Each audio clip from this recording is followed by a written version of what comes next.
Muling magpapakitang gilas ang numero 1 boksingero ng Pinas na si Marlon "The Nightmare" Tapales. Makakalaban ang toro ng bansang Venezuela na si Fernando Toro para sa 10 rounds na suntukan. May record si Tapales na 40 wins, 4 losses at 21 knockout. Habang 11 wins, 2 losses at 9 tinapos sa knockout naman itong si Toro.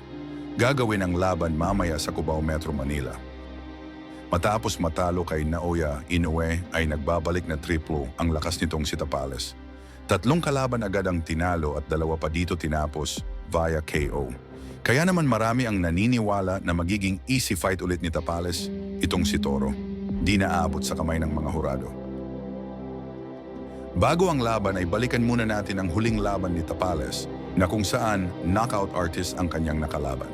Si alias Triple J ng Indonesia na si John Jet. May magaganap rito na knockout.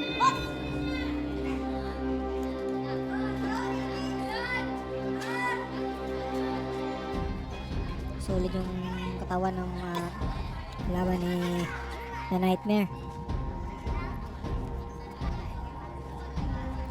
Abang-abang lang.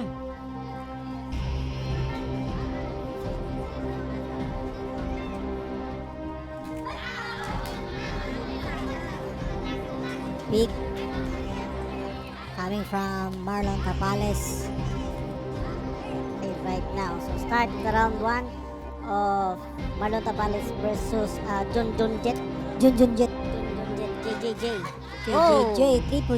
Triple J. So we have not just Triple J but Triple J in boxing. So this Tignan mo katawan nung si Triple J. yes, he has an 80% knockout ratio. So watch out to our Indonesian Talaga boxing fans right there.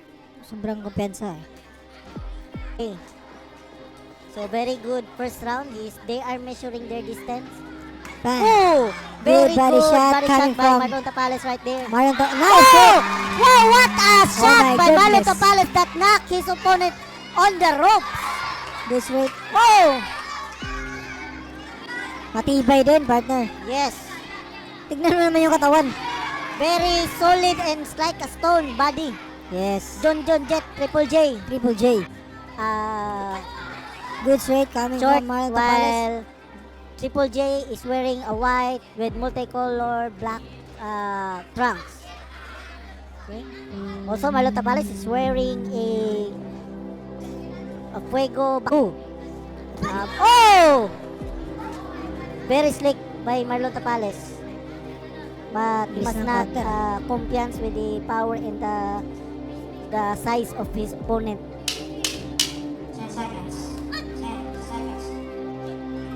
The cuts and insertions of the body of John Jet is like a bodybuilder. Yes, partner. Let's see Something na what will iba. happen in this fight because Marlon Tapales came off from that very Bang. wonderful display fight between Nice that straight hook coming the from monster Tapales. Inoue. No? And now he is more stronger and more Good straight coming from John Jet. Triple J. Triple J. Nice. So, what I see from Marlon Tapales is like Alexander Usyk. The pain. Oh! Good hook on the top. Coming from So, Tapales. we've not. I think he is a bit hesitant on what they call this on Takot pa throwing siya his kasi punches. alam naman natin si Tapales is very good counter puncher. So, He can really feel it, but as you can see, John Jet has a very long range, like Thomas Hearns.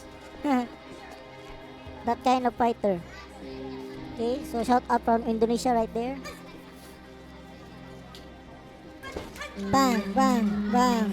So what a good counter there to counter the jab of Triple J. Nice fake. So waiting, boom. We still see JJJ is kind of stiff, right? Nice. Yep. Very ripped and the insertion is very you can see the lines of his muscles, the separation of his muscles. That's what you call muscle maturity. What do you think, I think he has a very good condition. Or this might, Oh my God, that body shot. or this might sense Sakit nun, partner. that's a very good one to hook by very low on water. You can see the muscles. If a boxer has a low water content in his body, it means that also his brain doesn't contain much water. And that's very Triple J versus Marlon Tapales.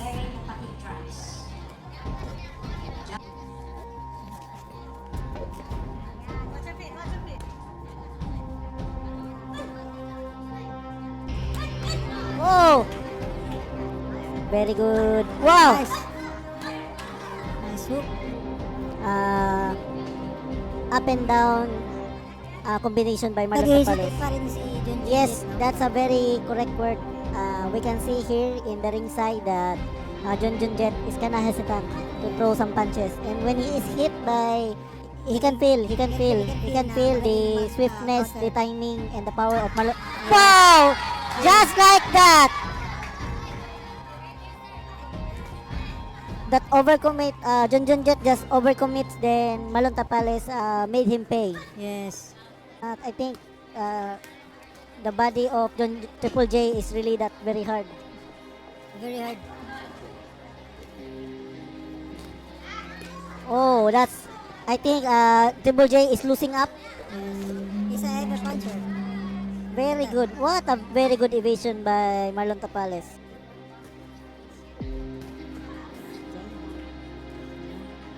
See the limbs, the reach of John John Jet is really, whoa, that's very good. Succession of body punches by the Filipino champ. Oh! What a single left hook counter. That's very dangerous.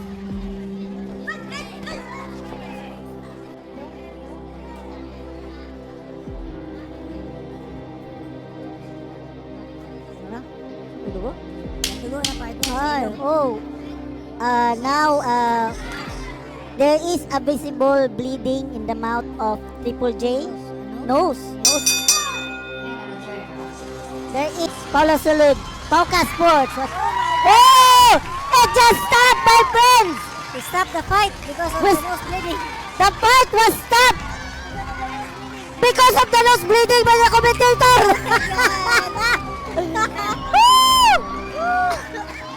Necessity and the masterful skill of Marlon the Nightmare Tapales.